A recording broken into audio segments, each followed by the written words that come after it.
Сергей Андреевич деген кісі өте қызық адам еді. Ол жұлдыз шолып көріп келдік, және астрологиялық ғылымдарға өте қатты қызығатын. Және олар туралы білгісі келетін, және өзі де көріпкел болғысы келеді. Бірде ол көріпкел бір туралы біледі, және соның үйіне барып көріпкелдік сырларды білгісі келеді, және шын көріпкел ма, өтірік па білгісі келеді.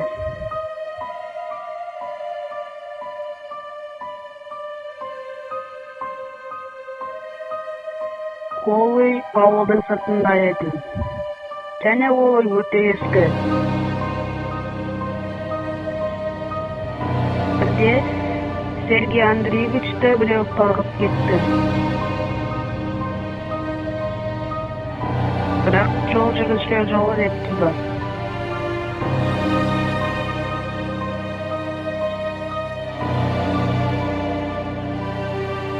Ол бір үйді тапты. Оның есін қаға бергенде «Кіре бер» деген дауыс шықты. Және залдағы біріне жанып кеткен, соған қарай беттеді. Ол жерде бір кәрі әже отыр екен.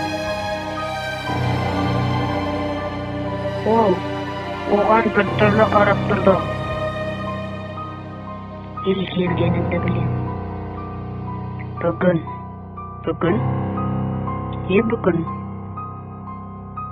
Бүгін сенің өлген күнің. Қалай? Мен өлдім бе? Қалжыңдап тұрсыз ба?